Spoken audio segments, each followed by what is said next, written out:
میں نوٹ اس لیے دے رہی ہوں تاکہ یہ مجھے ووٹ دے ووٹ. لیکن جب وہ ممتا آتی ہے تو آپ اس کے استقبال میں کیا کرتے ہو؟ اسٹیج سجاتے ہو, ہے نا, ٹیوب لائٹ لگاتے ہو, جھومر لگاتے ہو, حتیٰ کہ اس کے استقبال میں تو نعرے بھی لگاتے ہو, ہے نا. تو اللہ کو جو سب سے زیادہ پیارا ہے, اپنا جب حبیب بھیجے گا تو سب سے پہلے ہی تھوڑی بھیج دے گا جاؤ آدم تم جاؤ, ہوا تم بھی جاؤ, جاؤ شیش, جاؤ ابراہیم, جاؤ موسیٰ, جاؤ زکریا, حتیٰ کہ 1,24,000 انبیاء کو دھرتی پہ بھیجا, بشر کو بھیجا, کئی قومیں بنائی, جنات, ملائکہ, چرند پرند, درخت لگائے, سجایا, پوری دنیا کو سجایا. اور جب اپنے پیارے حبیب کو بھیجا تو حال یہ تھا کہ رب نے فرشتوں کو حکم دیا, اے فرشتے جاؤ, میں اپنے پیارا حبیب بھیج رہا ہوں, تم اس کے استقبال میں نعرے بلند کر دو, اس کے آمد کے جھنڈے گاڑ دو.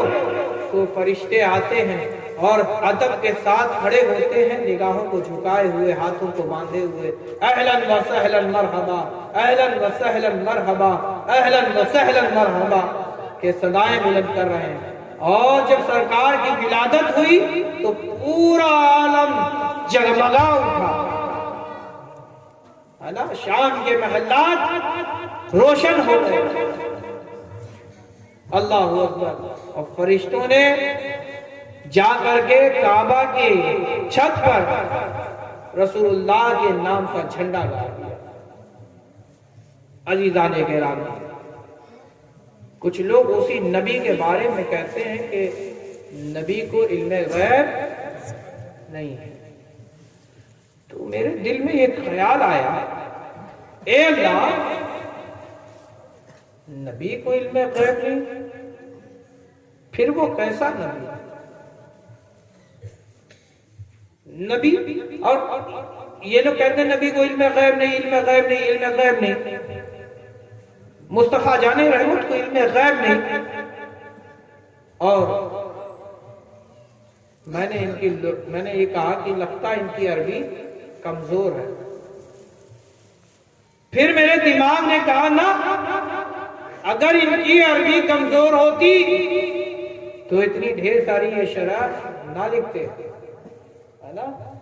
آج سب سے زیادہ مدرسے کے بچے انہیں کی شرح پڑھ پڑھ کے عالم ہو رہے ہیں, سب سے زیادہ. تو معلوم یہ ہوا کہ ان کی عربی کمزور نہیں ہے بلکہ ان کا ایمان کمزور ہے. کیا کمزور ہے؟ ارے بولو نا بھائی, ایمان کمزور ہے. نبی کے معنی ہی ہوتے ہیں, لغت میں دیکھ لیجئے, جو غیب کی خبریں دے, جو غیب کی خبریں دے اسے ہم نبی کہتے ہیں. اب ایک ایگزامپل میں دے دوں. نبی پاک صلی اللہ علیہ وسلم کے پاس ابو جہل آتا ہے. کون آتا ہے؟ جس کو عرب کے لوگ ابو الحکم کہتے ہیں. بہت حکمتوں والا, ہے نا, بہت حکمتوں والا. جو ہو اس کو ابو الحکم کا لقب دیتے ہیں. تو ابو الحکم, جیسے ہم اور آپ پکارتے ہیں والد صاحب کو تاج الاولیاء, دادا کو اشرف الاولیاء, ہے نا, معین الدین کو غریب نواز, محی الدین کو غوث پاک. تو یہ القابات کا سلسلہ چلا آ رہا ہے, دور جاہلیت میں بھی تھا. ابو جہل کو لوگ ابو الحکم کہتے تھے. وہ آیا بارگاہ رسالت میں رسول اللہ کو آزمانے کے لیے کہ تم نبی ہو یا نہیں, نبوت کا دعویٰ کرتے ہو, کیا واقعی تم نبی ہو یا نہیں ہو؟ اس کو معلوم تھا کہ جو نبی ہوگا وہ غیب کی خبریں بھی جانتا ہے. اب ابو جہل آیا. آنے کے بعد اپنی مٹھی جو ہے نا، مٹھی پیچھے رکھی ہوئی تھی، اس نے آگے کی. اے محمد، یہ بتائیے کہ میری مٹھی میں کیا ہے؟ میری مٹھی میں کیا ہے؟ اچھا یہ بتاؤ، مٹھی بھری بھی ہو سکتی ہے، خالی بھی ہو سکتی ہے نا؟ ہاں؟ تو ابو جہل نے یہ کیوں کہا؟ یہ بھی تو پوچھ سکتا تھا کہ آپ کی مٹھی بھری ہے یا خالی. اور میرے مصطفیٰ اگر یہ فرما دیتے کہ تیری مٹھی خالی نہیں ہے بلکہ بھری ہوئی ہے، تو آگے چل کر، یعنی آج کے زمانے میں 1400 سال کے بعد، کچھ ایسے بدعقیدہ لوگ ہوں گے جو مجھ پر تانا کریں گے کہ محمد رسول اللہ نے تکا لگایا ہے. تکا لگایا، تکا کہتے ہیں جانتے ہو؟ مثال کے طور پر میں بتا رہا ہوں، جیب میں ڈالا نہ ہاتھ، دیکھو جیب میں ہاتھ ڈالا، یہ نکال لیا. بتاؤ میری مٹھی میں کچھ ہے یا نہیں؟ ہاں بتاؤ میری مٹھی میں ہے کچھ؟ ارے بولو نا بھائی، ہے کہ نہیں ہے؟ کچھ لوگوں نے کہا کہ ہے، کچھ نے کہا نہیں. اب میں مٹھی کھول دوں، ہے نا؟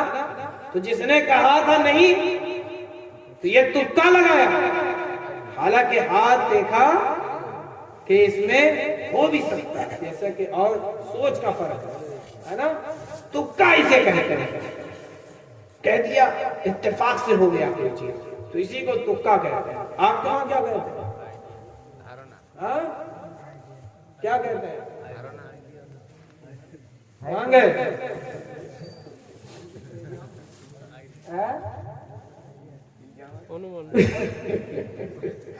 بہرحال سمجھ گئے نا کہ سو رہے ہو رہے یار. شیش کیا گیا،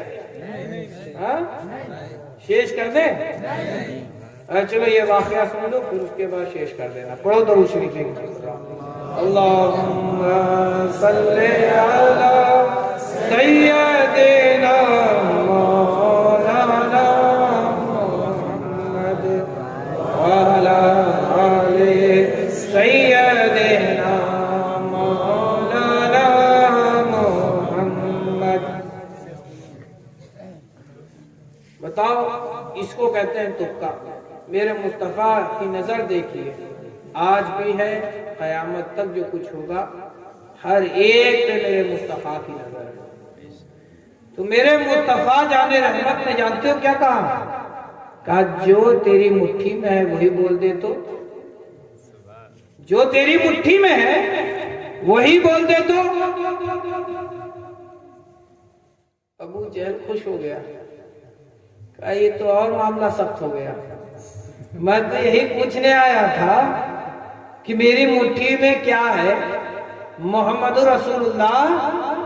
تو اور زیادہ پھنس گئے یہ بول کر، جو بول دے، اگر بول دے تو اس میں پھنس گئے محمد رسول اللہ. اس کو معلوم تھا کہ یہ جو چیز ہے بولنے والی نہیں ہے، بولنے والی نہیں ہے. خوش ہو گیا، اب تو میں نے محمد کو پھنسا لیا.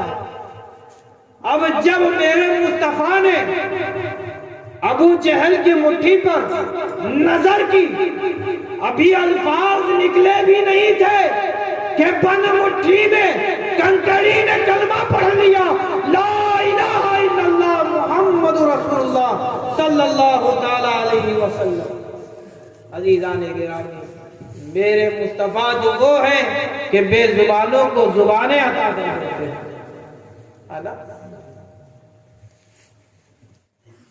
اے میرے پیارو، میرے مصطفیٰ جان رحمت اس زمین پر اس لیے آئے ہیں تاکہ ظلم کو مٹا دیں.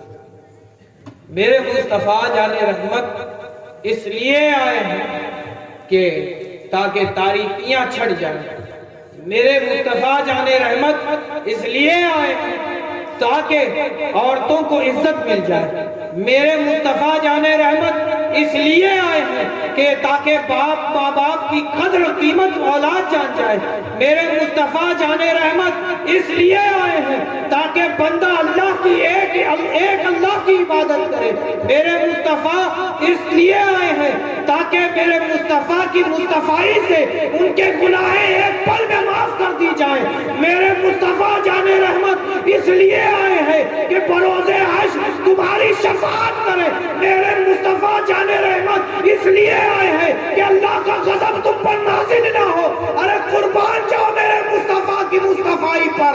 میرے مصطفیٰ اس وقت تک جنت میں نہیں جائیں گے جب تک کہ ہر ایک گنہگار کو دوزخ سے نکال کے جنت میں نہیں ڈالیں۔ نعرہ تکبیر، نعرہ رسالت، فیضان مخدوم شملہ، فیضان حضور اشرف الاولیاء، نعرہ تکبیر، نعرہ رسالت۔ مرحبا مرحبا مرحبا مرحبا۔ اس وقت تک جنت میں نہ جائیں گے جب تک کہ پکڑ پکڑ کے ایک ایک کو جنت کی بشارت نہ دے دو۔ عزیزان گرامی، اب ذرا اپنے آپ کو سوچو۔ میرے سرکار نے تو فرمایا کہ میری شفاعت ہوگی بڑے گنہگاروں کے لیے۔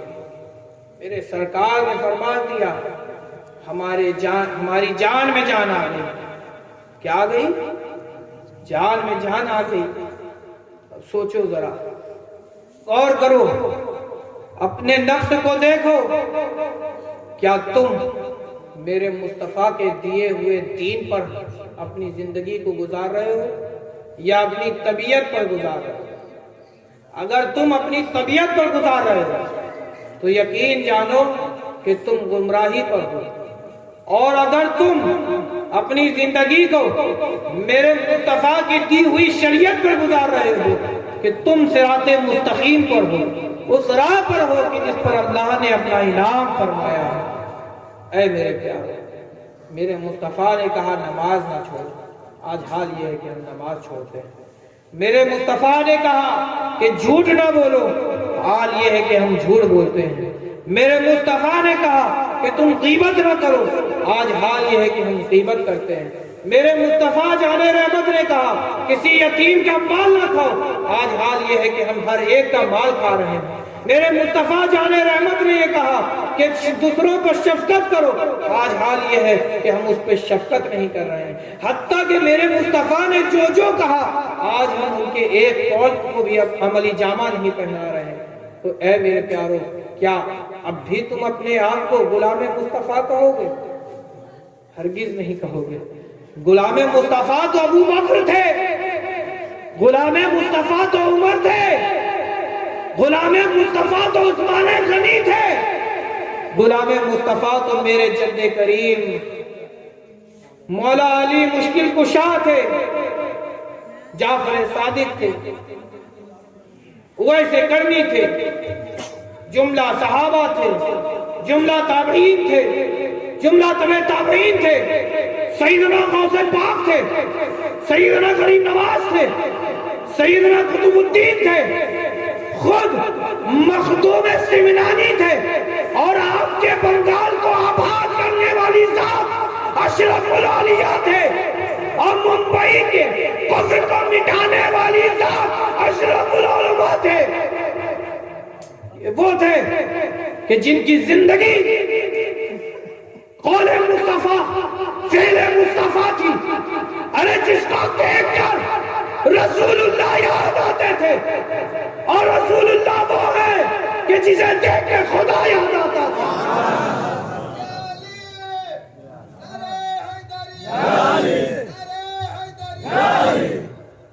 اے میرے پیارو، ہوش میں آ جاؤ، ذرا اپنے نفس کو دیکھو،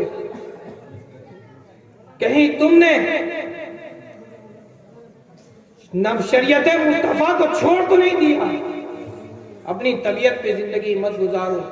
اے میرے پیارو، مصطفیٰ کے غلام بننا ہے تو شریعت مصطفیٰ کے پابند ہو جاؤ۔ میرے مصطفیٰ نے کہا نماز پڑھو، ہم نماز پڑھیں گے.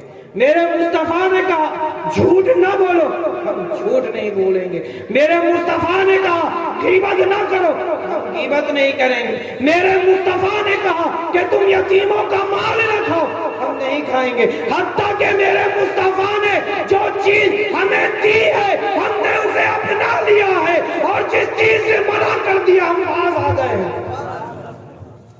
جس چیز کو دیا ہے ہم نے اسے اپنا لیا، اور جس چیز سے منع فرما دیا اس سے ہم باز آ گئے. عزیزان گرامی، وقت ہے کہ توبہ کر لو اس سے پہلے کہ تم پر توبہ کا دروازہ بند کر دیا جائے. حدیث پاک ہے من تاب قبل ان تطلع الشمس من مغربها تاب اللہ علیہ. جس شخص نے سورج کے مغرب سے طلوع ہونے سے قبل توبہ کر لی تو اللہ تبارک و تعالیٰ اس کی توبہ کو معاف کر دیتا، اس کی توبہ کو قبول فرما لیتا ہے. عزیزان گرامی، کتنا اچھا ہوتا کہ آج اسی محفل میں بیٹھ کر ہم اپنے گناہوں کو یہاں سے صاف ستھرا کر کے جائیں. جس طرح نماز میں بیٹھتے ہیں بیٹھ جائیے.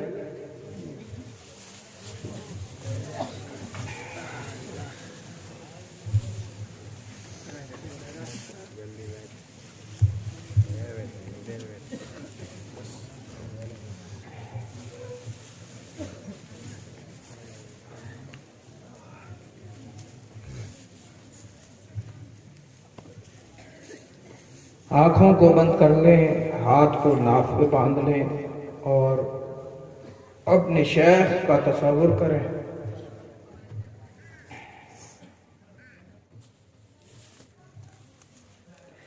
اور یاد کریں اپنی عمر بھر کی تمام خطاؤں کو، جسے آپ نے جان کر بھول کر جیسے بھی کیا. چوری تو نہیں کی، غیبت تو نہیں کی، زنا تو نہیں کیا، کسی کا مال غصب تو نہیں کیا، کسی کا حقوق تو نہیں مارا، ماں باپ کی نافرمانی تو نہیں کی، بے حیائی تو نہیں کی، خلاف شرع کوئی کام تو نہیں کیا. ہر ایک گناہ کو یاد کرتے چلے جاؤ اور رب کے حضور ایک ایک کر شرمندگی کے ساتھ خوف خدا میں ایک ایک کر بارگاہ الہی میں پیش کرتے چلے جاؤ اور وسیلہ طلب کرو میرے مصطفیٰ کا.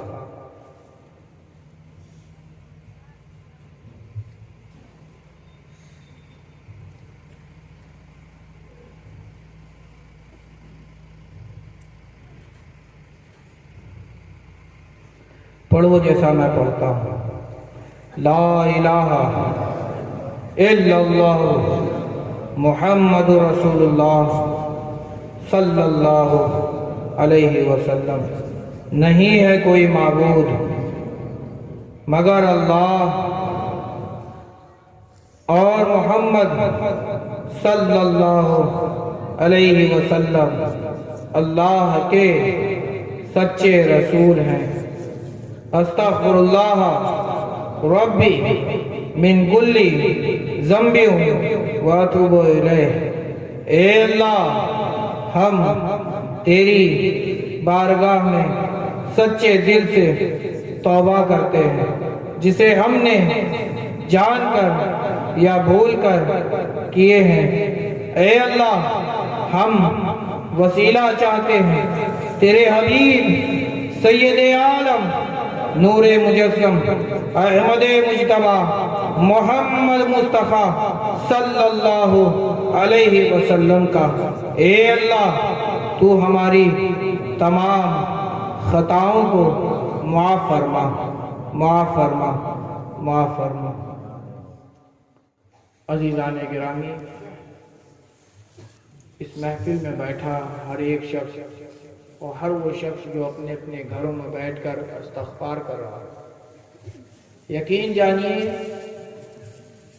کہ آپ میں سے بیٹھا ہر ایک شخص جس نے توبۃ النصوحہ کر لیا ہے، تو وہ ایسا ہی ہو گیا ہے جیسے اس نے کبھی کوئی گناہ کیا ہی نہیں. جیسے ماں کے پیٹ سے پیدا ہونے والا بچہ ہوتا ہے اس طریقے سے آپ ہو چکے ہو.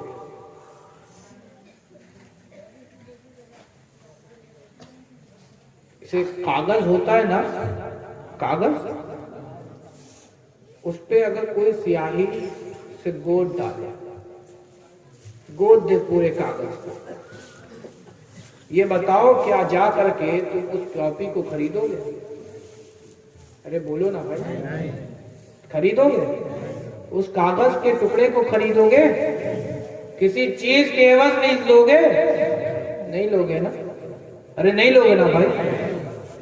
تو وہ کاغذ کا ٹکڑا جو کہ نامہ اعمال ہے آپ کا، ہے نا، جہاں فرشتے لکھتے ہیں آپ کی تمام گناہیں، نیکیاں، ٹھیک ہے، ساری گناہیں رجسٹر تیار ہے، پورا اتنا موٹا یہاں تک کہ پہاڑ برابر آپ کا نامہ اعمال تیار ہو چکا ہے.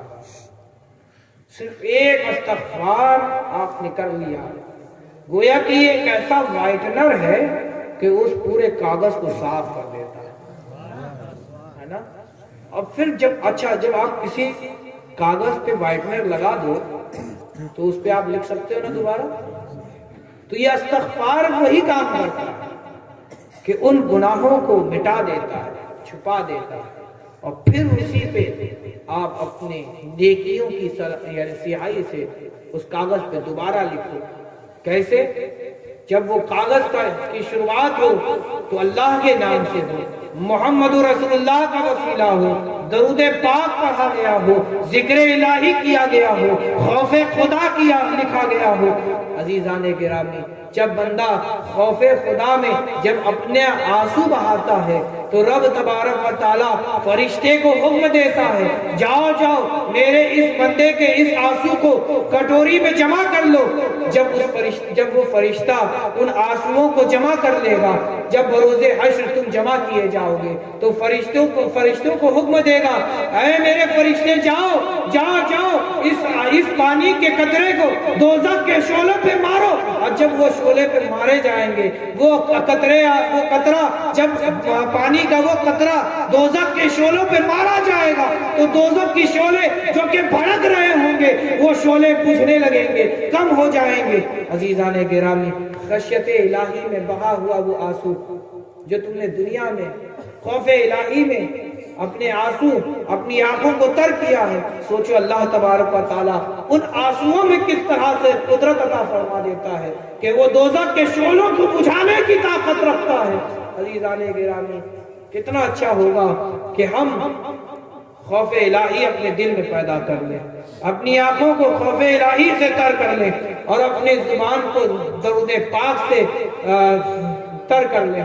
عزیزان گرامی، کتنے ایسے ہیں جو یہ عہد کرتے ہیں کہ ہم رات کی کسی تاریکی میں یا کسی وقت ہم استغفار بیٹھ کے کونے میں جہاں کوئی نہ ہو ہمارے اور رب کے درمیان ہم استغفار کریں گے. کتنے ہیں؟ ارے ہاتھ اٹھا کے بولو نا. الحمدللہ آپ نے اس فقیر کی دعوت کو قبول فرمایا. میرے مصطفیٰ یہی تو چاہتے ہیں کہ جب آپ حشر میں اٹھو تو گناہوں کو دنیا ہی میں معاف کرا کر اٹھو، دنیا میں معاف کرا کر اٹھو، تاکہ حشر میں جب تم اٹھو گے تو میرے مصطفیٰ تمہیں نام لے کر پکاریں گے، اے فلاں کہاں ہو، اے فلاں میرے غلام کہاں ہو، اے عبد القادر تم کہاں ہو. لو میں تمہیں شفاعت کا اختیار دیتا ہوں، تمہارے جتنے پیروکار ہیں تم ان کی شفاعت کرو، قبول کی جائے گی. اے غریب نواز تم کہاں ہو، لو میں تمہیں شفاعت کا اختیار دیتا ہوں، تمہارے جتنے ماننے والے ہیں تم ان کی شفاعت کرو، قبول کی جائے گی. اے اشرف الاولیاء تم کہاں ہو، لو تمہیں بھی میں شفاعت کا اختیار دیتا ہوں، تمہارے ماننے والے کتنے ہیں، تمہاری بات پہ چلنے والے کتنے تھے، لو تم ان کی شفاعت کرو، قبول کی جائے گی. عزیزان گرامی، کتنے خوش نصیب ہیں ہم کہ ہمیں دامن اشرف الاولیاء مل چکا ہے. اشرف الاولیاء کو اختیار ہوگا شفاعت کرنے کا. ہماری شفاعت کریں گے, اشرف الاولیاء بھی شفاعت کریں گے, عبد القادر جیلانی بھی شفاعت کریں گے, غریب نواز بھی شفاعت کریں گے, آقائے نقشبند بھی شفاعت کریں گے, اور آقائے سہرورد بھی. ہمیں تو چاروں سلسلے مل رہے ہیں. ہم قادری بھی ہیں, ہم چشتی بھی ہیں, ہم نقشبندی بھی ہیں, سہروردی بھی ہیں. اشرفی سلسلہ ایسا سلسلہ ہے کہ چاروں سے جڑتا ہے نا. اسی لیے ہم کہتے ہیں سلسلہ کیا ملا, سلسلہ کیا ملا, اشرفی ہو گئے, پیر ایسا ملا کہ جنتی ہو گئے.